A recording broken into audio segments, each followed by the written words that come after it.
We're back from executive session, and we are still having technical difficulties with our camera streaming live. However, it is being recorded, and it will be up on the Bridgewater Rainham YouTube site as soon as we figure out the technical difficulties. With that said, I'd ask everyone to rise for the Pledge of Allegiance, please.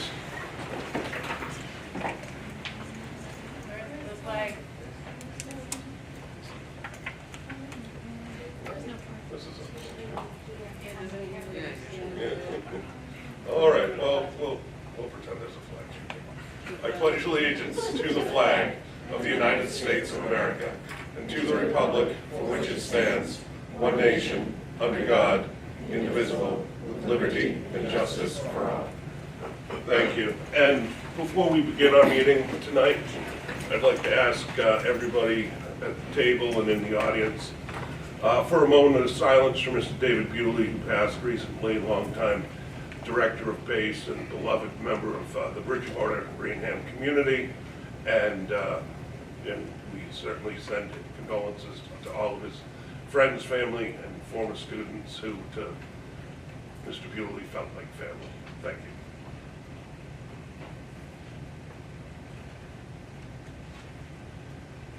you. All right, thank you very much. All right, moving on to correspondence and recognition. Ms. King, we have the Student Advisory Council here for the first meeting of the year.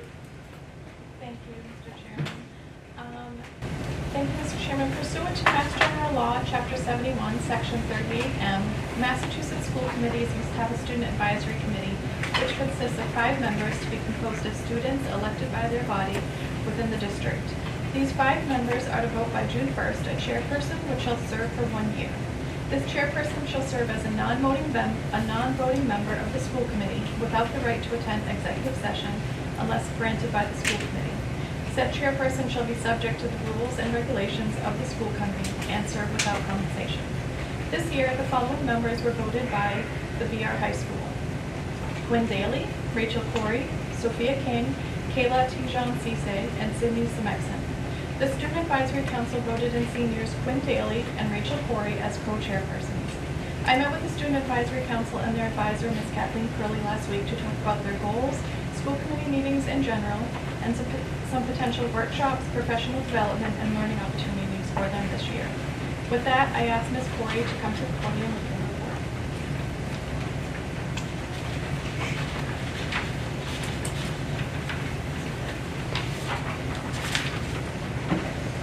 Good evening, school committee. I hope you're all having a wonderful start to the fall season.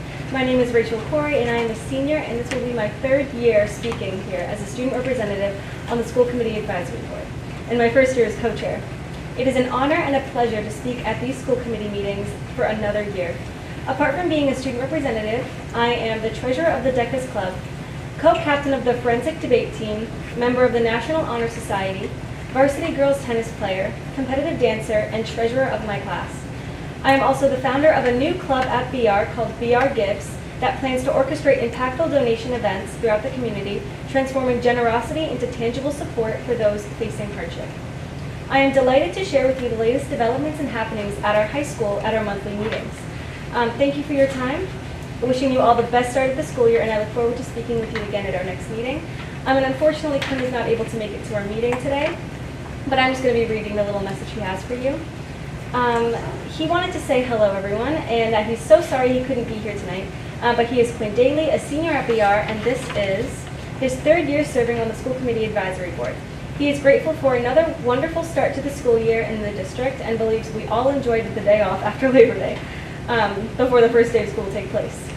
He continues to be involved in many activities at the high school, including his 4th year on marching band and his 2 years as a drum major, rainwater, and a member of GSA. He has done 3 years of winter color guard and has also been a student leader for 3 years. He has been in the Triumph Music Honor Society for 2 years, and this past spring, he was also inducted into the National Honor Society. That is just a little bit about his involvement within the high school, and he wanted to say that he's very proud of his accomplishments and wishes everyone an excellent school year. I now welcome Sophia King.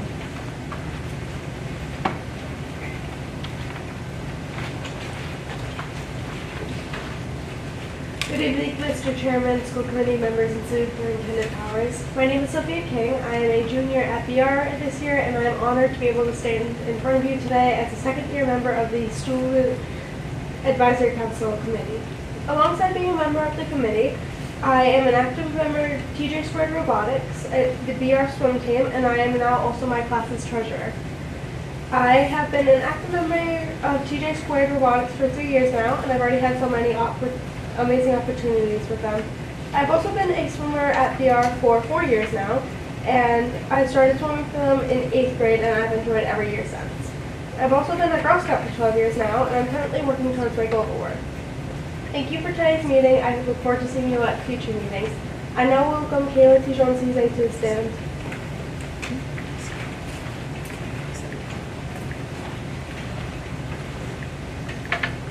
Good evening. My name is Kayla Tijon-Cisse. I'm a junior at BR, and this is my first year serving on this board. I appreciate the opportunity to be before you and tell you what is going on at BR. Along with speaking before you each month, I'm a staff photographer in the newspaper club, a member of the culture club, and just brought a healthcare club poster to the school. I've also been a member of the track team for 3 years now, and it's taught me so much about myself and others. Aside from school involvement, Crimson EMS/American Heart Association ambassador, promoting life-saving CPR and helping pass a law in Massachusetts to require CPR/first aid training as a high school graduation requirement. Thank you for your time, and I look forward to providing updates from BR for the duration of the school year. I now welcome Cindy Smith to the stand.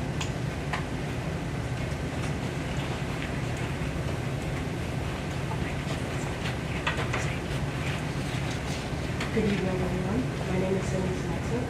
I'm excited to say that I'm the new sophomore representative for the advisory board here at BR. While serving on the board, I've had the job of being the vice president of my class, which I hopefully get re-elected for, dancing for my studio for my 12th year, and also keeping up with my studies. I hope to become a student tutor this year to help out my peers and connect with my classmates. Outside of this, I try to engage with the world through reading and writing, which have always been passions of mine.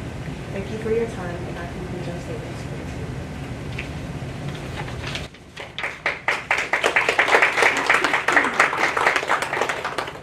I just want to say thank you to the committee for being here tonight. Introduce yourselves so we can get to know you and providing an introduction.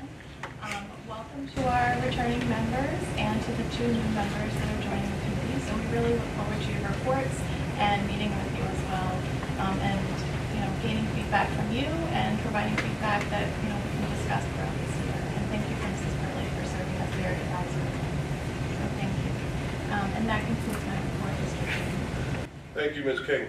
All right, National Merit Program commended students, Mr. Powers. Yes. Would you like to tell us about that? Yes, thank you so much.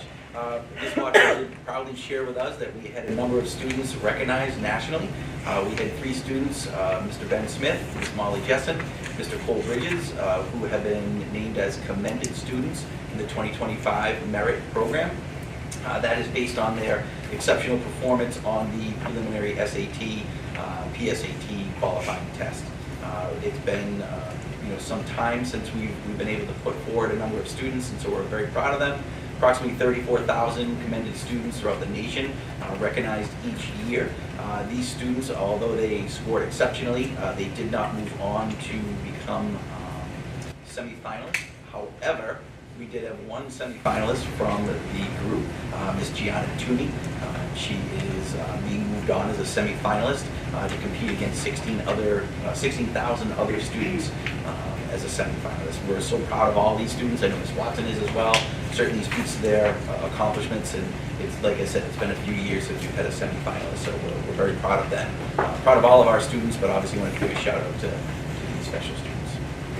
Obviously, on behalf of the whole school committee, we commend them as well and congratulate them and keep up the good work, folks. All right, correspondence for the school committee. We had a great update from the marching band, working with a much younger band, a slightly smaller band than last year, and under very adverse rain conditions at their first competition, they increased their score by 9 points from last year. So congratulations to them.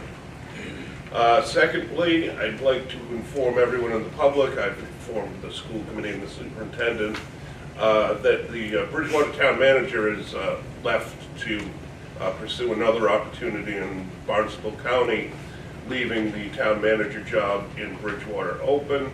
The town council has decided that they'd like to do a preliminary ad hoc search committee with 4 counselors and 1 school committee member. I was appointed to be that 1 school committee member by the town manager and ratified by the acting town manager, and ratified by the town council.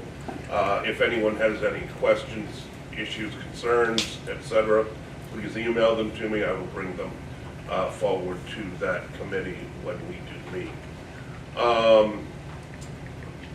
Conditions of assistance, Ms. Hardy, you up here ready to speak?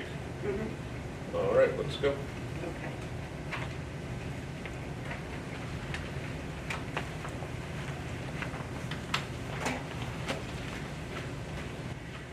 Good evening, Chair Fitzgibbons, members of the school committee, and Superintendent Powers. This also is covered under educational reports A, just so folks understand.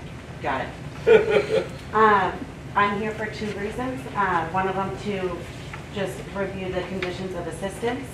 Each local educational agency in Massachusetts, also known as the LEA, needs to review and agree to the conditions of assistance in order to be eligible for funding under the Individuals with Disability Educational Act, and that's IDEA. And also to make sure that we are ensuring compliance, and also that to ensure that the district is following state and federal laws and regulations. So every year during the administrative retreat before school starts, all of our administrators are presented with a PowerPoint that really outlines what their role in the building is as it relates to students with disabilities, and all of the state requirements that the schools in the district need to follow. We also upload and sign the conditions of assistance, or the signed conditions of assistance for when applying for our 240 grant, which is a grant that really helps support our students with disabilities. And then we will be putting it on our website as well. And once it does go up on our website, I just want to give you a disclaimer that pages 4 and 5 are repetitive of pages 2 and 3, and that is because that's how it is for the regional paperwork on DESE, and I didn't want to change any of that paperwork, so that's why it's there. I just used all the paperwork from DESE. Any questions on that? Thank you very much. Any questions? I guess we're taking this out of order. Okay. All right, thank you very much, Mrs. Hart. And then finally, a happy 65th birthday to the Bridgewater Rainham Regional School District. 65 years ago, Bridgewater and Rainham came together as a regional high school district. Took another 30 years, and this year is actually the 30th birthday of the full region, which is great too. So another happy birthday to Bridgewater Rainham to become a full integrated pre-K to 12 district. So I'm sure throughout the year there will be many different celebrations and so on. All right, moving on to public comment. Is there anyone here from the public wishing to engage in public comment? If there's no one, then I don't have to read the rules. All right. Moving on to the consent agenda. Generally, we take all of these together, but is there a motion to remove the general ledger warrants from the consent agenda and vote them independently under new business? Second. Made by Mr. Lowe, seconded by Ms. Martella. Okay, any discussion on that? That's why. Who's asking to do this? I was to separate 2 of the warrants out. Okay, all right. So maybe Mr. Loesch can further explain so that we Yeah, have. there's 2 warrants on there. One is for the Excel program, and the other is for transportation to my organization, Central Collaborative, and the other. Okay. Then what we'll do is move that out, and we'll do it right after this vote, and you can recuse yourself into the other room. All right, so that having been done, any other discussion on this? All those in favor of separating it out, say aye. Aye. Opposed? It's unanimous. All right, we're separating it out. So now the rest of the consent agenda, which is approval of minutes, declaration of surplus, $25,000 gift, $50 gift, Reed's Collaborative Quarterly Report received, and the personnel report. All those in favor of adopting those, say aye. Or I guess there's a motion first, made by Mr. Demarino, second by Mr. Loesch. All in favor? Aye. Opposed? I actually had some questions about the personnel report that I haven't had a response to, so I'm going to abstain from that vote. Okay, you're going to abstain from the whole vote then, Yeah. because it's Do you all, want to remove the it's all just- personnel report or ask? Sorry, may I? Yes. Mr. Chairman? Yeah. Did you want to make a motion to remove that and talk to her about it, or you just abstain? Just to clear. I'll abstain and just get the responses, give it more time to get the responses via email. Thank you. All right, so it's, we had a vote, it was 7-0 to 1. All right, now, Mr. Loesch, you can recuse yourself. Go hide in the, yeah, that room there, that's a good one. It's where Mr. Dolan usually went. All right, on item B of the consent agenda, the 3 warrants dated August 22, September 5, September 19, is there a motion to approve? Second. Made by Ms. King, second by Mr. DeMarino. Discussion, no discussions. So, all those in favor? Aye. Opposed? I had some outstanding questions for the ones. You are voting no? Okay, I just wanted to make sure it was not an abstain. Okay, so 6 to 1. And Mr. Loesch can return. All right, educational reports, we've done condition of assistance, but we can bring Ms. Hart right back up for ESY update. Ms. Hart. Mr. Fitzgibbons, if I may, while Ms. Hart's approaching the podium, I just wanted to give a special thank you to President Clark and Bridgewater State University for their generous donation. As you know, their community partner grants have taken on a different format over the last few years with some retirements on their staff, and so they have been graciously giving us this donation for the last couple of years. We use it to fund some of the programs that were historically funded by the community partner grants, the DECA program, TJ Squared, and such. So again, I just wanted to acknowledge President Clark and Bridgewater State University. Thank you. Bridgewater State University has been a very good partner to both the district and the town, and a very good neighbor, so we do acknowledge that. Ms. Hart. Good evening. I just am also here tonight to provide an overview of our ESY program that wrapped up a couple of weeks before school started. And just a general overview of our ESY program, students receive services during ESY as determined through a team process. And it's really in order to prevent significant regression during the summer months. So we had most students participate for 5 weeks from July 9th to August 9th, with a small group who required an additional week, so they stayed for 1 more week to make it 6 weeks. We had 2 sites, one at the Mitchell and one at the high school, and we had just a little over 300 students in 27 classrooms in the 2 sites combined. So I just want to quickly recognize it does take a lot to get a program like this running. There's a lot of logistics and a lot of moving parts. And I know that it wasn't perfect, but we had a lot of people that helped us. And our teachers, ESP-related service providers, and nursing staff all helped tremendously. Our special education administrative assistants, our 2 site supervisors, our transportation department, that's a huge undertaking to get all of those routes up and running. Lucini and our SPED admin as well as the support of central administration. So I just wanted to use this to take a moment to thank everyone who helped us with that. So there were several positives to come out of ESY as well as some barriers. And so this was definitely a learning experience for our special education team.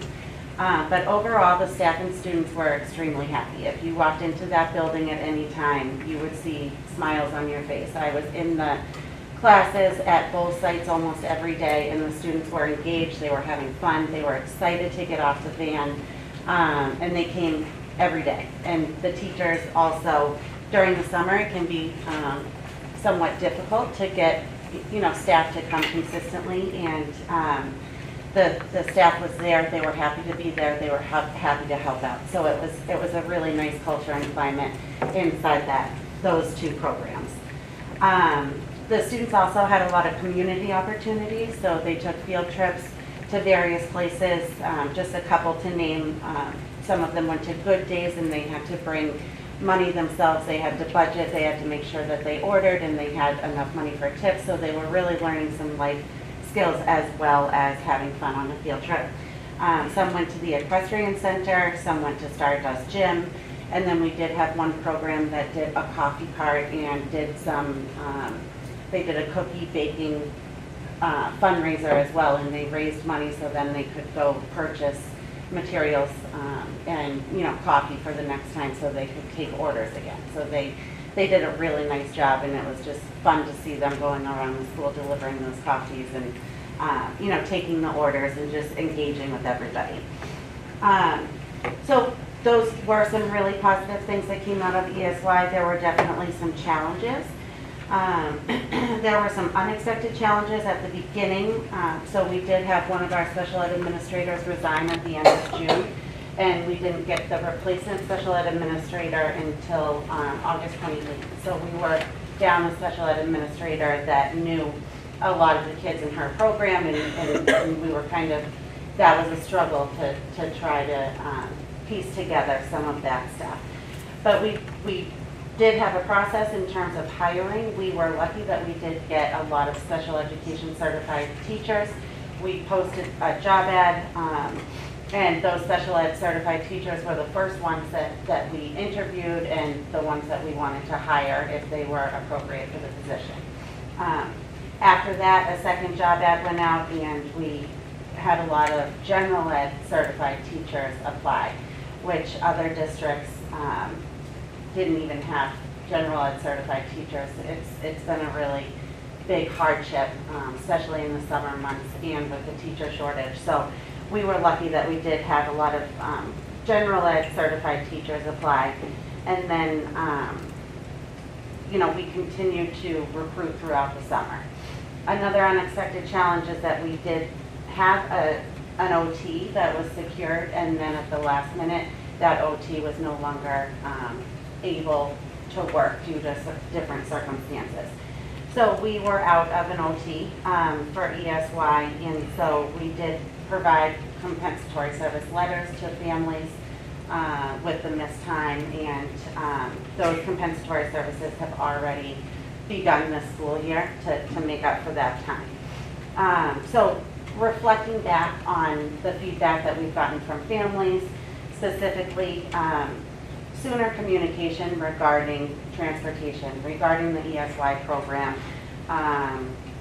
sooner communication with the job ads going out. So we need to, as a team, we need to make sure that we know what students are going to be attending, and we need to plan for to determine how many staff members we need there, and just do it earlier in the school year. So it's really important that we do that. We have already started planning for ESY 25 while it was still fresh in our heads. So we have those dates that the job ads are going to go out already. We have the memos that are going out to families already drafted. So I feel like we have a good step ahead for ESY 25 just from learning what we did on ESY 24. So we, plan to improve it. Staff feedback of the program was extremely positive. They were able to provide some suggestions as to, mostly with scheduling, but they were able to kind of provide suggestions to see how we can improve the ESY program. And overall, like I said at the beginning, for our students, they're the ones that matter. They're the ones that were getting their instruction. They were having fun while doing it. And it was really impressive to see the hard work that the teachers and staff were doing with our kids, and just the kids coming every single day and enjoying themselves and working hard. Thank you, Ms. Hart. I've said before that no one volunteers to sit up at this table expecting to get a whole bunch of attaboys. And I believe we all had some emails around ESY shortcomings, can I say that? Is that an appropriate word? Over the summer, does anyone want to particularly address concerns that they heard from parents and or caregivers on this? You've answered a lot of the questions that I had provided in advance. I'm curious to find out, how did you obtain the feedback? I like the measured presentation about the good and the bad and the opportunities that's there. I'm always curious as to how the feedback was obtained. Was it through informal conversations, through survey? So the staff were surveyed with specific things and informal conversations, and then parents did, and I appreciate this, parents reached out to myself and our special ed administrators, you know, for positives and for areas that we needed to improve and areas that they were concerned about, which, you know, we appreciate because we wanted to come to us so we can address it. We can address those concerns. So a lot of the feedback with the students and the parents were more informal or, you know, parents engaging with us. Other feedback from Ms. Hart? Mr. Bush? Has a plan for compensatory services been developed yet, especially in this area? For OT? Yep, so it's already started. We have contracted with North River Collaborative for OT. They've identified 3 OTs. So that's already started, and they are notifying families when they're going to be working with them. And I already have 3 different agencies that I'm already talking to try to secure an OT nice and early for summer of 29. Further questions, discussion? I have a couple questions, Ms. Hart, if you don't mind. So what's the law around this? Like, there were students owed services that did not get services, and we kind of postponed it. I used to coach baseball, so it's like, okay, we're calling a rain out here, and we're going to move it to, you know, a game later in the season. That's all legal and everything. For compensatory services? Right, yeah. Yes. Yeah, and so then, given that, because they were expecting to get those services over the summer, what's being taken away from those students as they're being compensated for what we didn't give them during the summer? So the OTs or anyone who's providing compensatory services does look at their schedule and try to make sure that they're working with the family to make sure that they're not taking them out of the core academics, and that they, you know, if a student has a wind block in their schedule, or if it's a high school, if they have a study in their schedule, they try to take them out of those less rigorous blocks to be able to make that up. We do have a couple of students that their schedule is just jam-packed with services, and so one in particular, we have getting services after school. And I'm sure the parents have signed off on that. They requested it. Yes, okay, all right, that's good. So then, I guess my next question is, given all of this, like, were there any other needs not met? Were there any other, I understand all the challenges, but challenges don't justify breaking the law either, right? And I'm not saying that, I'm just saying in general. Were there any other places where we decided this would be okay instead of what really is in the student's IEP that we substitute something 90% okay? We did adhere to all of the services in the IEP as it was written. However, we did not have all of the classes covered with special education teachers. However, the IEP is written with a couple of different personnel to deliver the services. So we were in compliance with the IEP. Ideally, if we could have found special education certified teachers, bring them. You know, we really would I'm bring not them. looking to blame people. Yeah, I'm no. looking, as I've told the superintendent many, many times, you can probably quote me on it, how we treat our most vulnerable students is how we should be judged as a district. Mm-hmm. And if we're cutting corners on them, then we're cutting corners as a district across the board, and that's not the type of district I think I want to have, and certainly not the one I believe the school committee wants to have.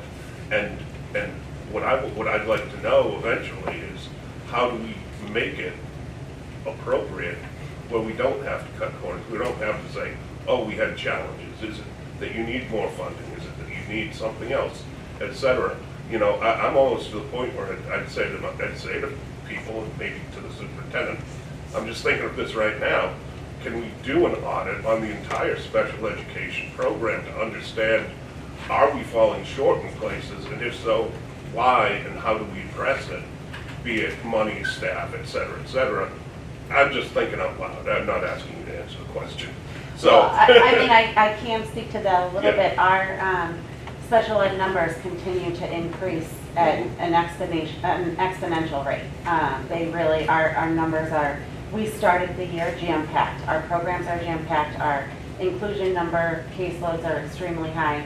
And we started with we were lucky enough not to get teachers cut from the budget cuts. However, we were not able to add any other staff with that growth of numbers. So it is a hardship on, our right, and that's special ed what I'm department. saying. I for one, and then I'll let you go, because I don't want to beat a dead horse, but I don't want the excuses of why I can't do it. I want to do it. I want to make sure that these students are being serviced appropriately. That's all. So, any further comments or questions, discussion? No? All right, thank you, Ms. Hart. And I didn't mean to yell at you if it felt like He's not I yelling was at you. I just get very passionate about this issue. All right, so moving on to administrative and school committee reports, Mr. Powers.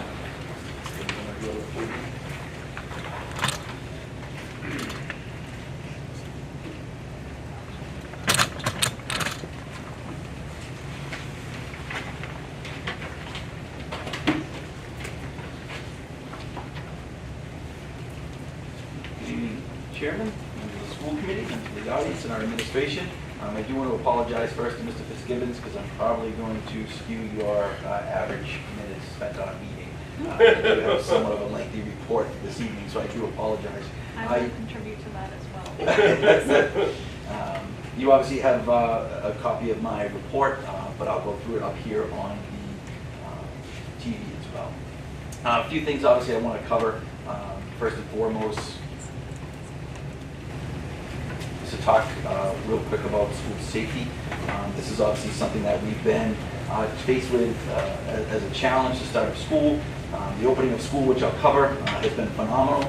It's been so great to welcome back our students, our faculty, engage and connect with our families. However, we have had some challenges along the way, specifically around the areas of school safety.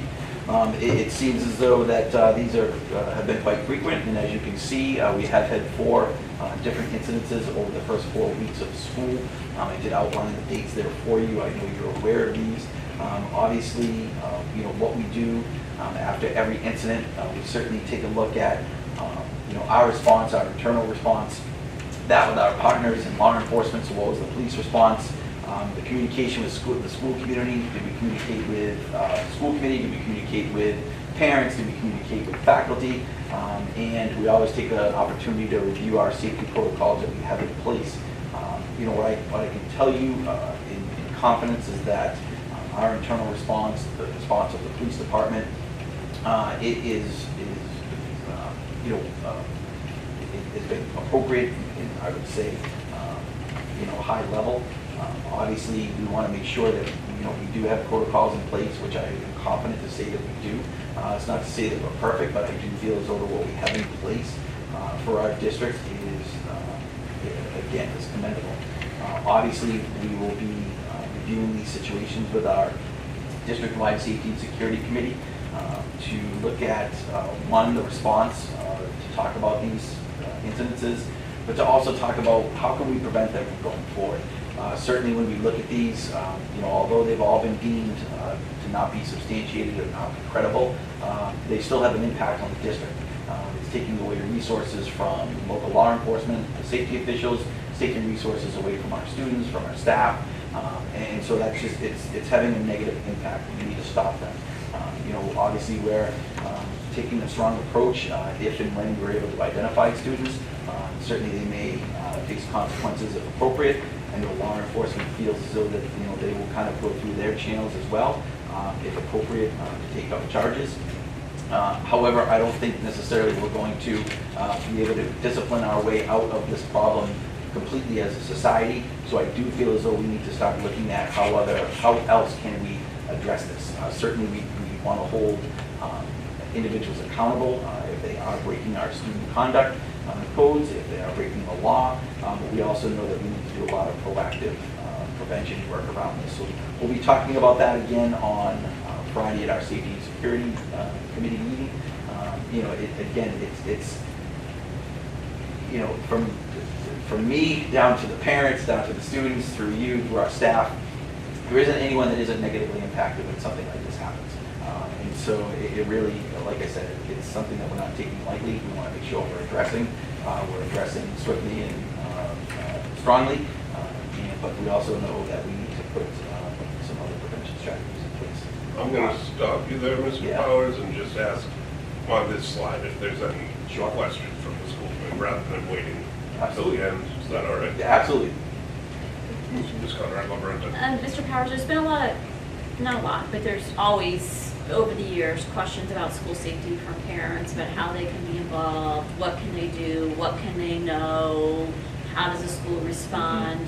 And I know many of us on the school committee know some of this, that some of this is, I don't want to say protected information, but it is, but I don't know if you could talk a little bit about some of that process. And if I may add. And reasons why some of this. And if I may add, the school committee's role in helping set policies and procedures around that, so that folks understand when. And even the safety meeting is a closed-door meeting, I think. Right. Correct, yes, our safety and security meeting is a closed-door meeting. We obviously do talk about our response protocols.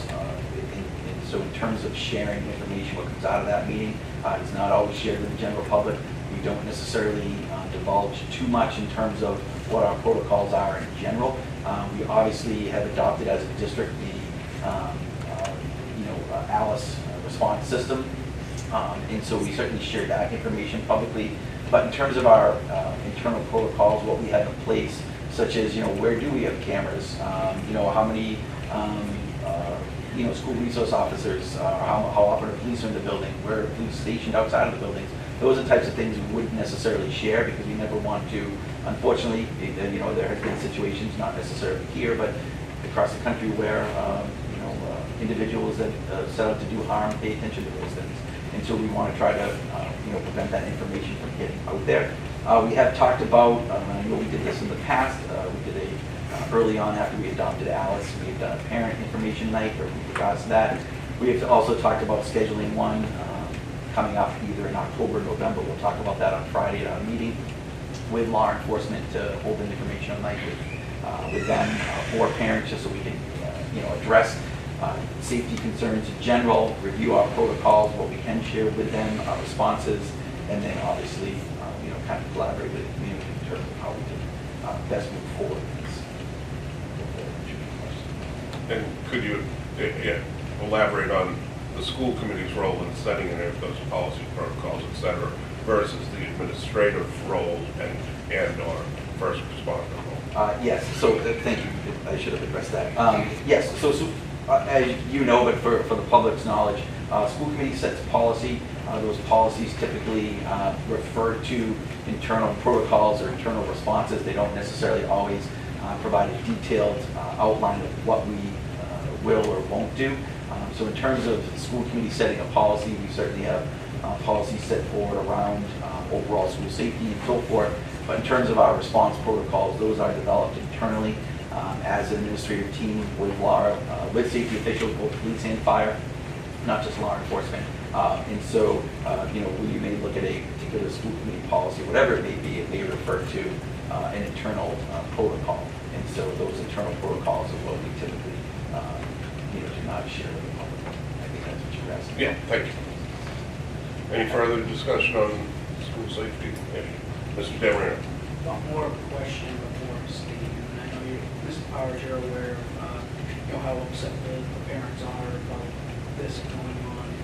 And I did know that a former classmate and I did send a email about this, just to echo her concerns and knowing that freshman year at the old BR, right after Columbine, we had an individual right on his bathroom wall about a shooting. And that individual, the discipline was severe and they were expelled. So while it's not in our purview here about student discipline, I hope you take the precedent into consideration when you hand down the discipline. Absolutely. Further questions, concerns, comments? No, I just want to make a comment, and Mr. Powers, I'm sure you're aware, and many of us, is the non-threatening threats or credible threats. This is not a BR issue. It is happening across the nation and across Massachusetts in schools, and what is happening right now. And there's kind of a contagion effect. I don't want to say contagion, but which is a problem with our kids that they're saying these things and they are not taking it seriously and thinking it's every day. But this is something not just BR is grappling with, but many districts are grappling with how to manage these non-credible threats at the schools. Yeah, it definitely is something that's happened, to your point, across the country, but obviously across the Commonwealth. I think if you turn the news on since the first day of school, it seems almost it's a different district, and unfortunately for us, 4 different times, but almost a different district every day dealing with some type of situation, whether it be deemed a non-credible threat or a message that they can't necessarily identify and address. So it is concerning. Our hope is that by some of these prevention and proactive strategies we can put in place once we identify them, that will help curb Just to touch on more, it is not just our problem, but this is within our control. So I think like what Lou said in regards to Mr. DiAmario, sorry. Okay. In regards, what can we do to deter, like you're saying, but also they need to be held accountable to some extent. That's just. Ms. Martelli. So I policy, maybe the policy subcommittee will look at that policy because there needs to be something. There is for weapons, there is for drugs, critical threats, or not. It causes mayhem, it causes time, resources, administrators, exactly, police, puts fear into the parents, into the students, into the staff. It's something. I think Mr. DiAmario can take that in under advisement. I was going to say we can add it to the next. Maybe just look at it and see if there's anything. If students know that they can get away with this, they're going to keep doing it, there needs to be something, there needs to be repercussions. Thank you. Any other further comments, Mr. Lipsch? So just to kind of echo your sentiments earlier as well, just to point out though, that suspension is not an effective deterrent to this. So I just also think there needs to be discussion with students around the impact, make them aware of it, and also provide them resources when they are feeling this way, so they have an outlet and ability to express it in a manner other than in this means.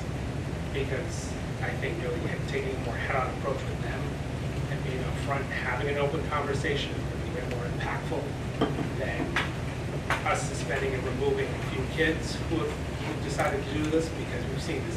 Unfortunately, it doesn't deter them. Maybe if we try to provide them some resources up front, it can be more effective. I also think that's kind of an obvious cry for help as well. And we do that, to that point, and to everyone's point about accountability. First, are we able to identify it? That's first and foremost. Second, obviously, we look at even though it may be credible, may not be credible, kind of what was the intent behind it. And, sometimes it could be a cry for help, but it certainly still has had a negative impact, so then we have to try to balance the two. If it's certainly just to cause mayhem and incite panic, although there may be other alternative reasons for that, our response may be different to that particular student. If we're able to identify students going forward, we certainly want to hold them accountable, but also realize, as Mr. Lewis said, as I said at the beginning, I think in general, we have to look at alternatives for this. But we are seeing, obviously, a number of these situations happening, so we want students to realize it's not okay to do this, whether it was, in your intent was a joke, to humor, that's not the impact you're having. So we do need to hold students accountable when we can identify them, and we have a better understanding of kind of what their intent was. But rest assured that is happening, and we're also looking at those other methodologies to see what we can do to prevent this from happening. Any further comments, concerns, questions? Seeing none, okay, continue. Okay, thank you. Yes, this was a suggestion made that I know you had seen this information back to our August meeting, but where we cut that meeting a little bit short. Click to the next slide. Yes, we didn't go through that. So just again, a question was raised over the summer once the final numbers were released by the state of Massachusetts in terms of our overall budget. So again, I won't read all these. You have these in your packet. We'll make these available. But obviously, the state budget that's released, the initial numbers are referred to as the cherry sheet. And I understand it may be a little bit difficult to see up there, but you have that number, those numbers in front of you in explanation. Obviously, our main source of funding is the Chapter 70. That's our educational funding. The next major source for us is our regional school transportation reimbursement. From there, we also do have charter school tuition reimbursement, so we are reimbursed for any student that may be attending a charter school. Obviously, school choice receiving, any student that's coming into us from school choice.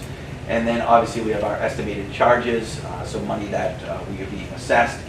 Special education costs, not just for our day-to-day special education costs, but we are assessed to help offset the costs for those students that are enrolled in state hospital programs, and that's just not a VR thing. Districts are assessed that. Obviously, school choice sending, so any of our students that are leaving VR to go to a different district, and then obviously charter school sending as well. Just to kind of provide some clarity around that, this question had come up at an earlier budget sub, and hopefully I can explain this quickly, but happy to explain this later. Money doesn't necessarily come in and go out, so we are not writing checks to other districts where students go to for school choice or for charter schools.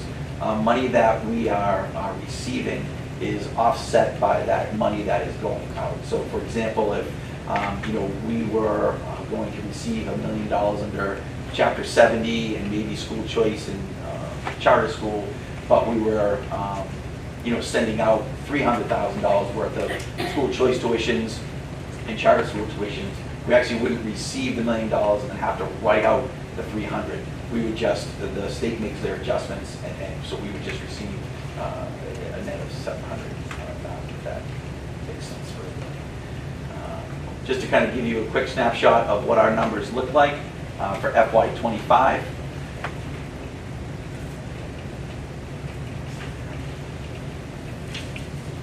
Again, some of these numbers are, they're estimates because even when the state releases their numbers, they're not 100% sure of how many school choice students will be coming in, how many school choice students will be going out. So some of these numbers, although they're the part of the governor's approved budget, they are estimates because it could change. Even sometimes you see that, say, with regional transportation. Although they've identified what we're going to get, that reimbursement sometimes comes in higher. Chapter 70 is kind of the one number that historically hasn't changed, but those others do tend to fluctuate.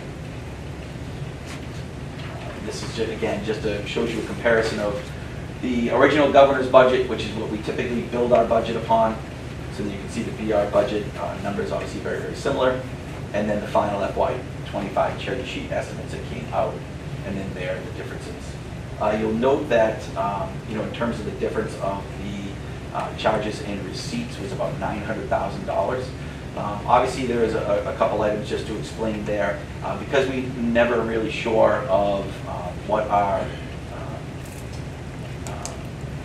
money may be coming in terms of school choice and charter school. Those numbers are not always included in our estimated revenues.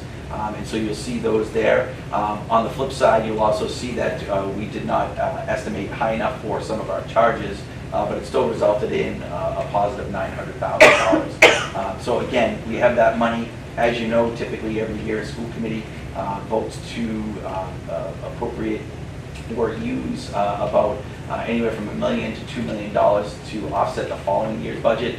So again, the question always is, where does that money come from in terms of E&D? This is an example where, obviously we have additional funds that we didn't necessarily plan on, but it's not as though that we could just turn around and use it. We obviously would use this to offset any additional charges, or certainly put it towards E&D, which will then go back to the towns to help offset their budgets. Going to kind of move on to opening up school unless anybody has any questions. Questions on the cherry budget, cherry sheet? Yes. Ms. Conrad Alberto. Yes, and you said a little bit just at the very end. So, from looking at this, it looks like we have an extra $900,000. Correct. And if you go further, you're going to see some of the classroom sizes. Correct. So, what I just heard you say, though, this is not money that we can use to hire additional teachers, or what is your thinking, or where are we at with that? Because some of our classroom sizes we'll get to are high, and we've heard from parents. Yes, so and that's the risk we run. If we were to use this $900,000 to, for goods, services, or personnel, but still follow our practice of putting anywhere from $1 million to $2 million towards E&D to use back to offset the next year's budget for the towns, we then may find ourselves short for the following year. And so, when we can, we look at this number. We also look at things such as, attrition monies.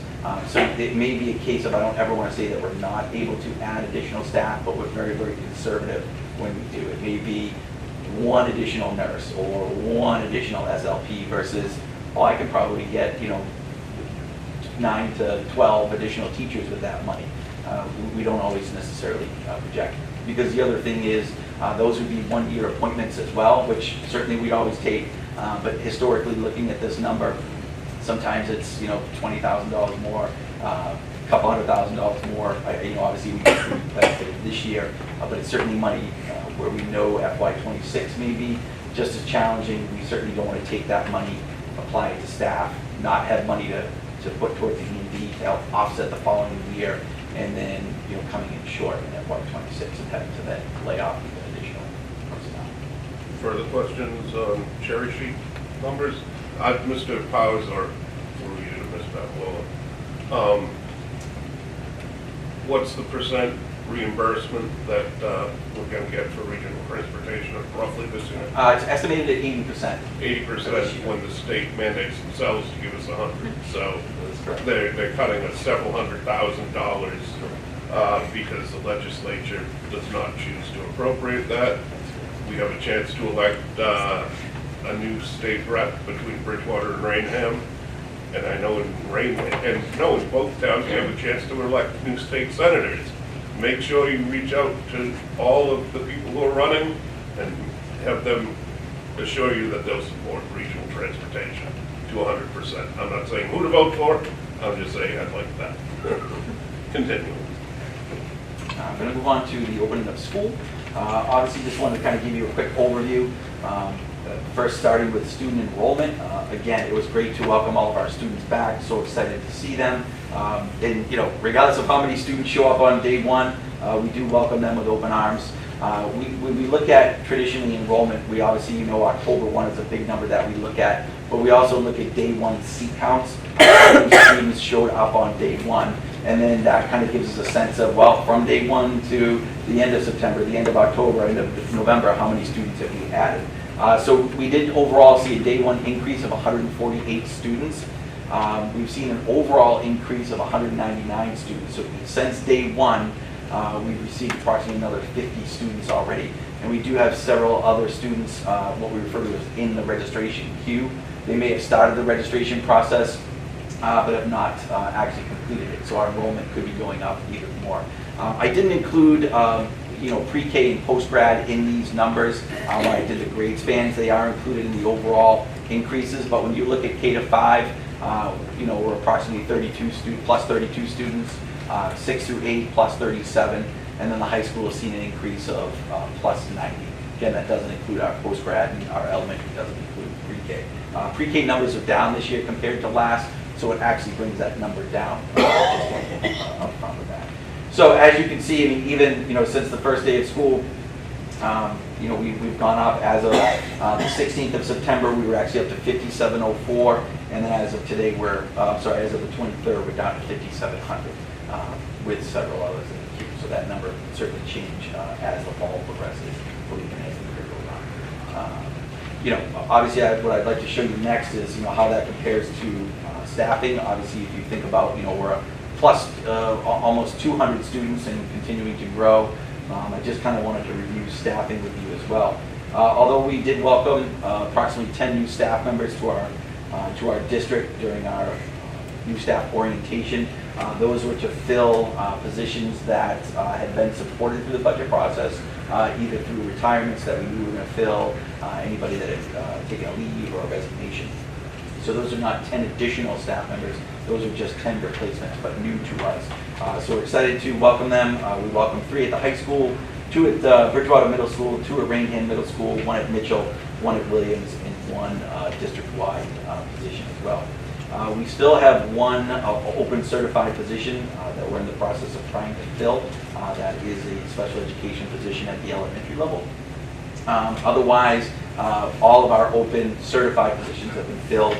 We still do have a number of ESPs, proctor positions, and then obviously those routine, leave of absences that come out, maybe maternity leave, parental leave.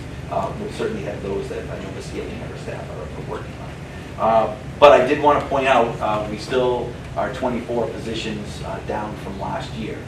As you know, we were not able to fill all these positions due to the budget. We obviously wanted to minimize the number of reductions that we were potentially faced with, and to be able to close that budget gap. However, it has had an impact. We're down 24 positions. When you look at being up to almost 200 students and now being down 24 positions, you can imagine the impact it's going to have on class size and just overall operations. We did have 12 retirements that we did not fill. We had 8 reductions. Those reductions were, we had 4 teaching positions. As you know, we issued 11 non-renewals back in the spring. Of those 11, we were able to bring 7 positions back, but that still left 4 of those non-renewals. So those 4, plus an additional 4, I'll show you the proctor positions. We reduced 4 proctor positions across the district as well. So that is your 8 reductions. This is where it breaks down to those additional positions. So you can see the retirements, those particular positions. Obviously, this doesn't necessarily reflect any internal moves that we did after the fact. So, for example, at La Liberty, we had a grade 2 retirement that we did not fill that position. However, we internally moved a teacher down from 4th grade. There was a kind of a little bit of a domino, down 4th, down 3rd, down to 2nd. So 4th grade is actually the grade level that has gone from 7 down to 6. But again, it was that grade 2 retirement. You can see an overview there. Again, the reason why. How does this match up with the personnel reports that are in the guide? Because this says 1 resignation, but our report lists 9 from August to September 20. So these are positions that were not filled due to budget. And the reason why that position was open was because of a resignation. So this is in direct relation to the budget. Any resignations that have come in after that as part of Ms. Healy's report would be a position that we would look to fill. So there may be additional resignations that have come in prior to the start of the school year, or even now. Those are positions that were carried over in the budget, so we look to fill those positions. So in terms of these positions, these are all related to how did we come up with our bottom number of our FY25 budget. And then any additional personnel actions, obviously, such as the 10 new hires, any additional resignations would all be part of Ms. Healy's